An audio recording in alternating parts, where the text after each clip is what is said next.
بسم اللہ الرحمن الرحیم۔ السلام علیکم۔ حجازی سلطان برکیارک نے کہا، جنگ فوراً بند کر دو اور اپنی فوج کو اس شہر میں بلا لو۔ سلطان عالی مقام حجازی نے کہا، سلطان کے حکم کی تعمیل فوراً ہوگی، لیکن دستے کچھ ایسے بھی گھر گئے ہیں کہ انہیں لڑائی سے ہٹانا اور شہر میں لانا بڑا ہی دشوار اور وقت طلب کام ہے۔ کوشش کرو کہ یہ کام ایک لمحہ بھی ضائع کی بغیر شروع ہو جائے۔ سلطان برکیارک نے کہا، اور یہ بھی سن لو کہ ہم نے سالار اوریزی کو معاف کر دیا ہے، کسی اور کو بھی گرفتار یا ہلاک یا زخمی نہیں کرنا، تلواریں نیاموں میں ڈال لو۔ سپہ سالار حجازی فوراً روانہ ہو گیا۔ سلطان محترم وزیراعظم سمیری نے کہا، خانہ جنگی کو روکنے اور دونوں اطراف کی فوجوں کو الگ الگ کر کے شہر میں لانے کے لیے کچھ دن تو چاہیے۔ کیا یہ بہتر نہیں ہوگا کہ ہم اس عورت سے کچھ پوچھ گچھ کر لیں جسے کنیز نے پکڑا ہے؟ راز کی باتیں تو اس سے معلوم ہوگی، لیکن میں آپ کو یہ بھی بتا دیتا ہوں کہ حسن بن صباح کی تربیت یافتہ عورتیں یا آدمی اپنی جان دے دیتے ہیں، راز نہیں دیا کرتے۔ ہاں، سلطان برکیارک نے کہا، یہ خطرہ تو ہے، لیکن ہم کوشش کرتے ہیں شاید اس عورت کی زبان سے کچھ اگلوا سکیں۔ ہمیں ناکامی ہوئی تو زندہ یہ بھی نہیں رہے گی۔ میں اپنی اس کنیز نگینہ کا احسان ساری عمر نہیں بھولوں گا۔ اگر ماں نے مجھے اجازت دے دی تو میں اس کے ساتھ شادی کر لوں گا۔ شمونہ نے روزینہ اور سلطان برکیارک کو اپنا نام نگینہ بتایا تھا، اس لیے برکیارک اسے نگینہ ہی سمجھ رہا تھا۔ اس کا نام عبد الرحمن سمیری کو معلوم تھا، لیکن اس نے سلطان کو ابھی اصل نام نہ بتایا۔ میرے بیٹے، ماں نے برکیارک سے کہا، یہ خون خرابہ رک جائے اور سلطنت پر خطروں کی گھٹائیں منڈلا رہی ہیں، یہ اڑ جائیں تو میں تمہیں شادی کی اجازت بھی دے دوں گی، اور میرا خیال ہے کہ اس سے بڑھ کر اچھی لڑکی کوئی اور نہیں ہوگی۔ وزیراعظم سمیری نے جب یہ سنا کہ سلطان شمونہ کے ساتھ شادی کرنا چاہتا ہے اور سلطان کی ماں بھی اسی لڑکی کو پسند کر رہی ہے تو اسے پریشانی سی ہوئی، کیونکہ شمونہ مزمل آفندی کی محبت میں گرفتار تھی اور اس نے مزمل کے ساتھ ہی شادی کرنی تھی۔ سمیری کو پریشانی یہ تھی کہ جب یہ صورت پیدا ہو گئی کہ سلطان شمونہ سے شادی کا فیصلہ کرے گا تو اسے کس طرح قائل کیا جا سکے گا کہ شمونہ سے ہاتھ اٹھا دے اور اسے دل سے نکال دے، کیونکہ یہ مزمل کے ساتھ منسوب ہے۔ دونوں اس کمرے میں گئے جہاں وہ عورت اوندھے منہ فرش پر پڑی تھی اور اس کے ہاتھ اور پاؤں بندھے ہوئے تھے۔ سلطان برکیارک نے محافظ دستے کے کمانڈر کو بلایا اور اسے کہا کہ اس عورت کے ہاتھ پاؤں کھول دے۔ ذرا سی دیر میں عورت کے ہاتھ پاؤں کھل گئے اور وہ واہی تباہی بکنے لگی کہ سلطان کی ایک ادنا سی کنیز نے اس کے ہاتھ پاؤں بندھوا دیے تھے۔ تم کون ہو؟ سلطان برکیارک نے پوچھا، اور یہاں کیا لینے آئی تھی؟ میں سلطان عالی مقام کی بیگم کی سہیلی ہوں، عورت نے جواب دیا۔ میں ان کے پاس آتی رہتی ہوں، آج آئی تو آپ کی کنیز نے تمہیں رسیوں میں بندھوا دیا۔ سلطان برکیارک نے اس کی بات کاٹ کر کہا، اور تمہیں میری بیگم دیکھنے نہیں آئی؟ تم کس کی بیٹی ہو؟ تم کس کی بیوی ہو؟ تمہارا گھر کہاں ہے؟ مجھے ٹھیک جواب دو اور میں تمہارے ساتھ تمہارے گھر چلوں گا۔ میرا نام رابعہ ہے، عورت نے جواب دیا۔ میں شاہدر کی رہنے والی ہوں اور یہاں اپنے خاوند کے ساتھ رہتی ہوں، لیکن میں آپ سے یہ عرض کروں گی کہ میرے گھر نہ آئیں، کیونکہ میرا شوہر بڑا ہی ظالم آدمی ہے اور وہمی بھی ہے۔ اگر آپ یا کوئی اور میرے گھر آیا تو میرا خاوند مجھ پر نہ جانے کیسے کیسے الزام تھوپ دے اور میری پٹائی شروع کر دے۔ میں شاہدر کے ایک قبیلے کے سردار کی بیٹی ہوں۔ تمہارا نام رابعہ نہیں ہے، وزیراعظم عبد الرحمن سمیری نے کہا۔ تمہارا باپ کسی بھی قبیلے کا سردار نہیں، نہ تمہارا کوئی خاوند ہے۔ میری ایک بات غور سے سن لو، اپنی اصلیت فوراً بتا دو، اس میں تمہارا فائدہ ہے۔ اگر تمہارا یہ ارادہ ہے کہ تم کوئی راز اگلنے سے پہلے اپنے آپ کو ہلاک کر لو گی تو یہ خیال دل سے نکال دو۔ سمیری نے محافظ دستے کے کماندار سے کہا، اس کے دونوں ہاتھ پکڑ کر پیچھے کر لو۔ رابعہ فوراً اٹھی اور اس نے اپنے دونوں ہاتھ اپنی ناف پر رکھ لیے۔ کماندار طاقتور آدمی تھا، اس نے پیچھے ہو کر عورت کے دونوں بازو پکڑے اور بڑی زور سے جھٹکا دے کر بازو اس کی پیٹھ کے پیچھے کر لیے۔ سمیری آگے بڑھا اور اس کی قمیض اوپر کر دی۔ اس نے سلطان برکیارک سے کہا کہ یہ دیکھ لیں، عورت نے نیفے میں ایک خنجر اڑسا ہوا تھا۔ سمیری نے یہ خنجر اس کے نیفے سے نکال دیا۔ سلطان محترم، سمیری نے برکیارک سے کہا، اس خنجر کی نوک یقیناً زہر میں بھجی ہوئی ہے، کسی جانور کو مار کر دیکھ لیں۔ وزیراعظم سمیری نے اس عورت کے بال مٹھی میں پکڑ کر بڑی زور سے جھٹکا دیا، عورت کے دانت بج اٹھے۔ دوسرا جھٹکا دے کر سمیری نے اس کا سر پیچھے کر دیا۔ ہم تمہیں تمہیں مرنے نہیں دیں گے؟ سمیری نے کہا، ایسی اذیتیں دیں گے کہ مرو گی بھی نہیں اور زندہ بھی نہیں رہو گی۔ حسن بن صباح تمہیں ہم سے چھڑا نہیں سکے گا، کہو سچ بولتی ہو؟ کیا سچ بولوں؟ رابعہ نے کہا، کیا آپ لوگوں میں اتنی بھی تہذیب نہیں کہ میں اتنے بڑے باپ کی بیٹی؟ وزیر اعظم سمیری نے اس کی بات پوری نہ ہونے دی اور بڑی زور سے جھٹکا دیا جس سے وہ پیچھے دیوار کے ساتھ ٹکرائی۔ محافظوں کا کماندار آگے بڑھا، مجھے اجازت دیں کہ میں اس کی زبان کھلواؤں۔ کماندار نے کہا۔ سلطان برکیارک کے اشارے پر کماندار رابعہ کی طرف بڑھا اور اس کی گردن اور اس کے کندھے کے درمیان میں کوئی رگ اپنی مٹھی میں لے کر دبائی۔ رابعہ تڑپنے لگی، اس کا منہ کھل گیا۔ یہ عورت اتنے طاقتور کماندار کی مٹھی میں ایسے ہی تھی جیسے شیر نے ایک خرگوش کو اپنے منہ میں لے رکھا ہو۔ کہو میں باطنی ہوں، کماندار نے کہا۔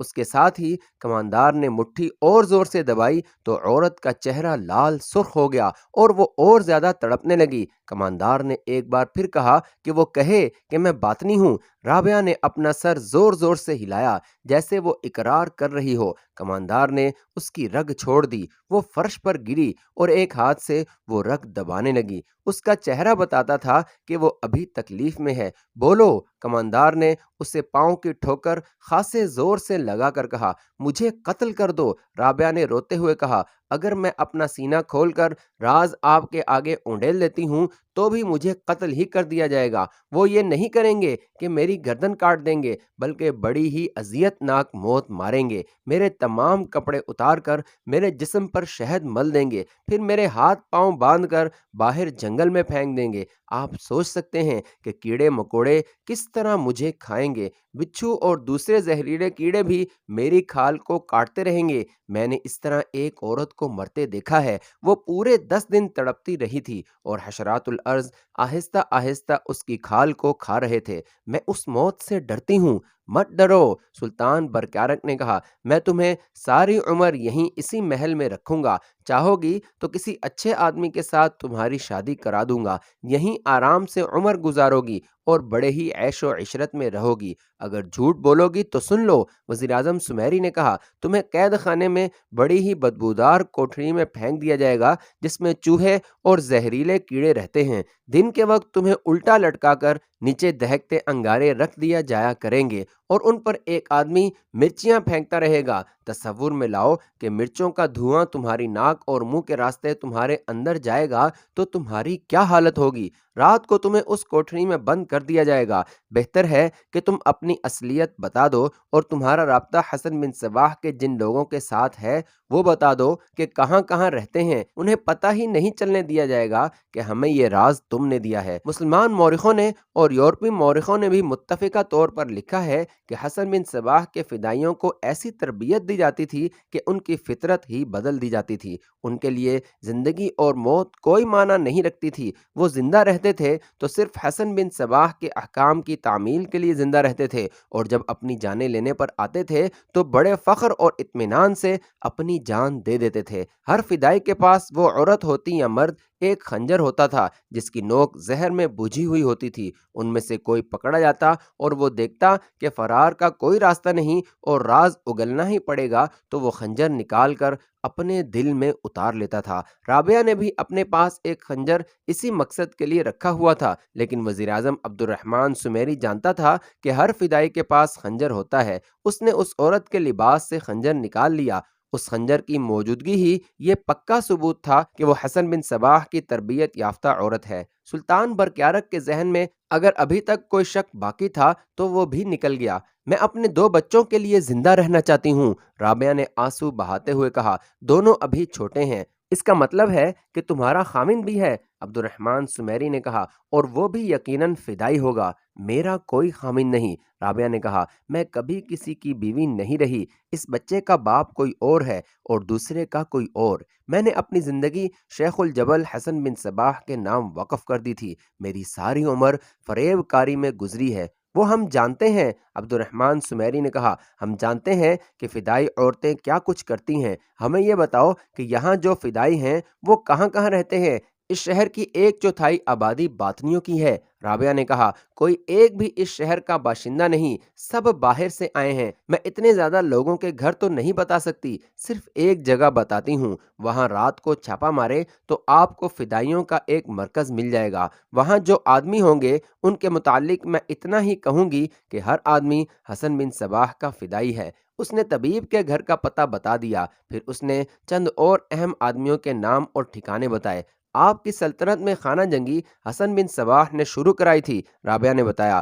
سلطان کو مٹھی میں لینے اور انہیں کٹ پتلی کی طرح استعمال کرنے کے لیے روزینہ کو بھیجا گیا تھا۔ روزینہ سلطان کو صبح شام ایک خاص قسم کی حشیش پلاتی رہی تھی اور پھر اس کیفیت میں وہ اپنے حسن و جوانی کا طلسم استعمال کرتی تھی۔ سلطان تو جوان ہیں اور ان کے جذبات بھی جوان ہیں۔ روزینہ اور ان جیسی لڑکیاں پتھروں کو بھی موم کر لیا کرتی ہیں۔ میں روزینہ اور طبیب کے درمیان ایک رابطہ ہوں۔ اگر روزینہ انکار کرتی ہے اور کہتی ہے کہ میں جھوٹ بول رہی ہوں تو اسے میرے سامنے لائیں، میں آپ کو اس محل میں وہ جگہ دکھاؤں گی جہاں اس نے حشیش رکھی ہوئی ہے۔ کیا روزینہ مجھے قتل کرنا چاہتی تھی؟ سلطان برکیارک نے پوچھا۔ نہیں، رابعہ نے جواب دیا، آپ پوری طرح اس کی مٹھی میں تھے، آپ کو قتل کرنے کی کوئی ضرورت نہیں تھی۔ قتل صرف اس صورت میں آپ کو کیا جاتا کہ آپ بیدار ہو کر اس کی مٹھی سے نکل آتے۔ ہاں، آپ کے دونوں بھائیوں کو، آپ کی ماں کو اور آپ کے وزیر اعظم کو قتل کرنا تھا،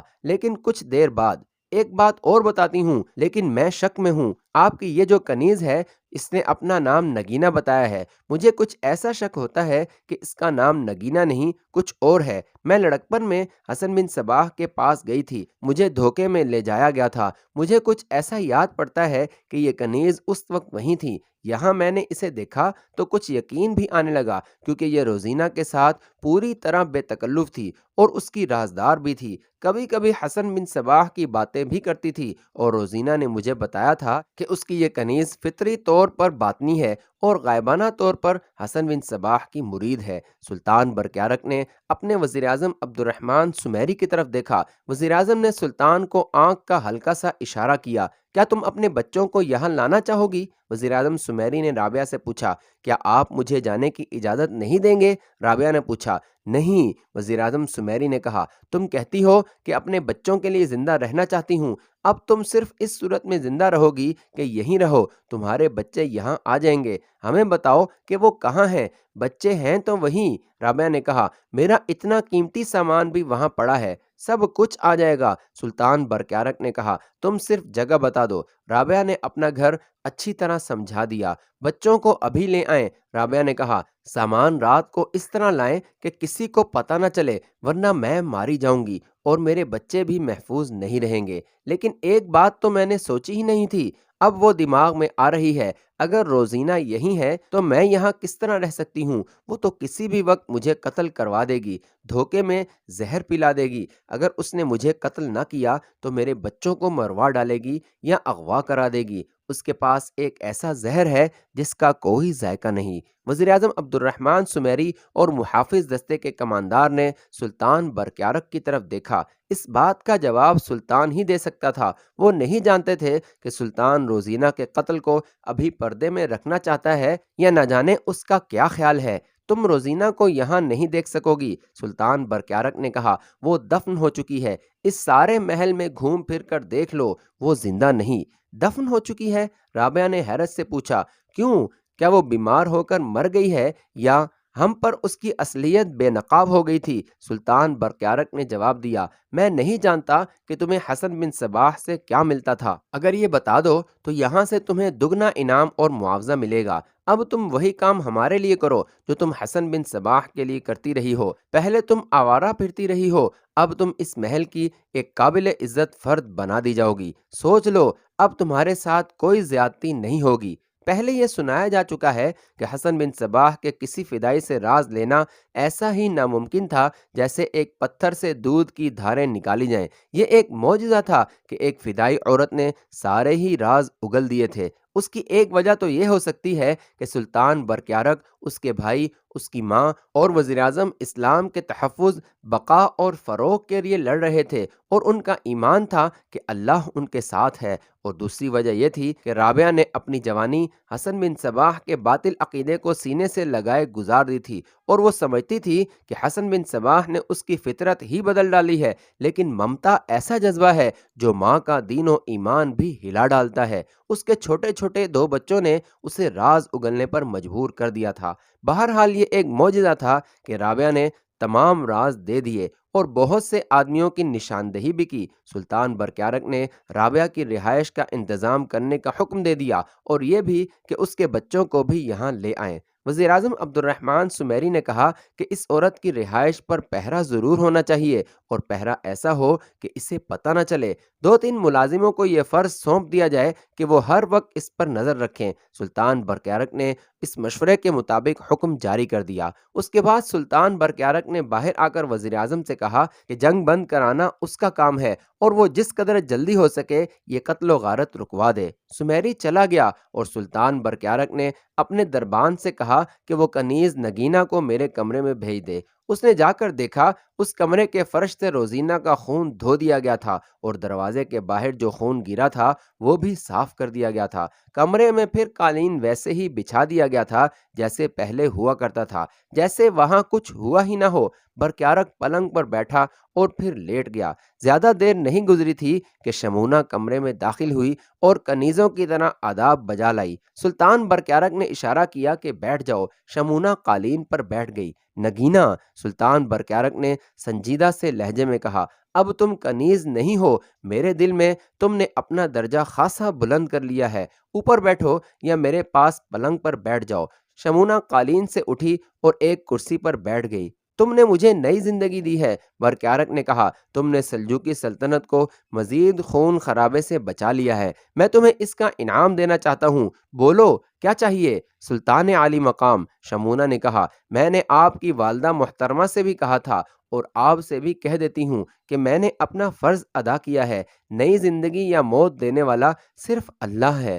اللہ نے اگر مجھے اس کا سبب بنایا ہے تو یہ میرا کمال نہیں، کوئی انعام نہیں چاہتی، لیکن میں تمہیں انعام دینا چاہتا ہوں۔ سلطان برکیارک نے کہا، تم نے میری صرف جان ہی نہیں بچائی بلکہ میری ذات، میری شخصیت کو بھی تباہی سے بچایا ہے۔ میں ایک شیطان کے قبضے میں آ گیا تھا، اس نے مجھ سے میری ماں کی توہین کرائی۔ یہ ایک کبیرہ گناہ ہے جو معلوم نہیں اللہ تعالیٰ بھی مجھے معاف کرے گا یا نہیں، اور اس شیطان نے مجھے میرے بھائیوں کا دشمن بنایا، اور یہ جو قتل و غارت گری میری سلطنت میں شروع ہو گئی ہے یہ بھی میرے حساب میں لکھی جائے گی۔ تم آ گئی تو میں راہ راست پر آ گیا ہوں۔ یہ کوئی معمولی کارنامہ نہیں اور مجھ پر معمولی احسان نہیں، میں نے انعام حاصل کر لیا ہے۔ سلطان محترم، شمونہ نے کہا، میں یہ کام کرنا چاہتی تھی، مجھے امید نہیں تھی کہ میں کامیاب ہو جاؤں گی، لیکن اللہ نے میری دعائیں قبول کر لیں اور میں کامیاب ہو گئی۔ یہ انعام کچھ کم نہیں کہ میں نے جو کرنا چاہا وہ ہو گیا۔ میں تمہیں ایک انعام دینا چاہتا ہوں۔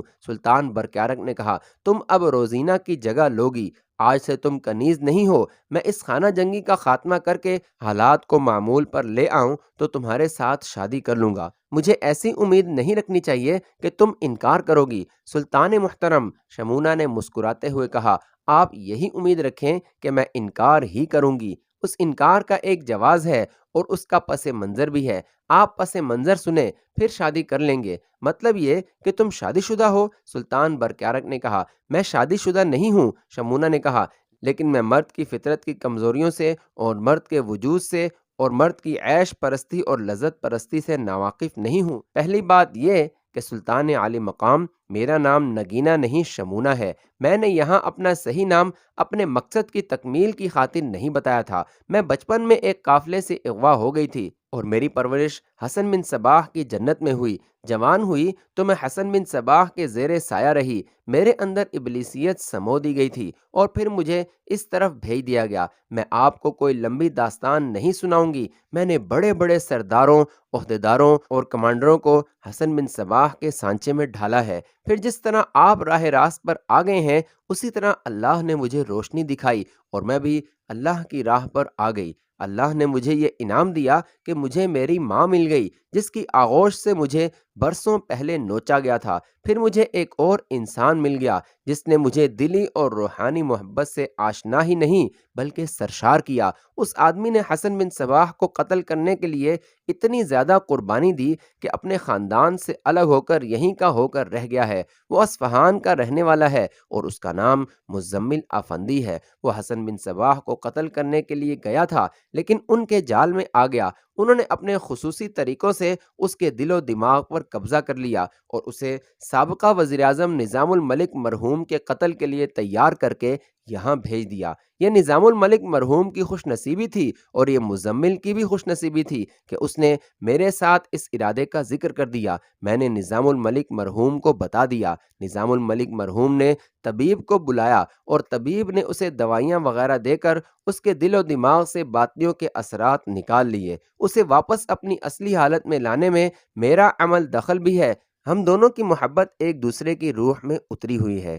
پھر تم نے ابھی تک شادی کیوں نہیں کی؟ سلطان برکیارک نے پوچھا۔ ہم دونوں کا مقصد اور عہد ایک ہے، شمونہ نے کہا۔ ہم نے حسن بن صباح کو قتل کرنے کا عہد کر رکھا ہے۔ یہ عہد پورا کر کے ہم شادی کریں گے، لیکن ہمارے سامنے مشکل یہ رہی ہے کہ مجھے بھی اور مزمل کو بھی قلعہ الموت میں بہت سے لوگ جانتے اور پہچانتے ہیں۔ ہم وہاں گئے تو جاتے ہی پکڑے جائیں گے۔ ہم حسن بن صباح کے خلاف کچھ نہ کچھ کرنا چاہتے تھے لیکن کوئی موقع نہیں مل رہا تھا۔ آپ کی شادی روزینہ سے ہوئی تو مجھے بتایا گیا کہ روزینہ حسن بن صباح کی جنت سے آئی ہے۔ پھر میں اور مزمل سنتے رہے کہ اس لڑکی نے آپ کو اپنے قبضے میں کر لیا ہے اور یہ بھی پتہ چلا کہ یہ خانہ جنگی باطنیوں نے ہی شروع کرائی ہے۔ میں تڑپتی رہی کہ روزینہ کو کس طرح قتل کروں لیکن کوئی راستہ اور کوئی ذریعہ نظر نہیں آ رہا تھا۔ آخر مجھے وزیر اعظم عبد الرحمن سمیری سے ملوایا گیا اور انہوں نے مجھے یہاں کنیز رکھوایا۔ شمونہ نے سلطان برکیارک کو تفصیلاً سنایا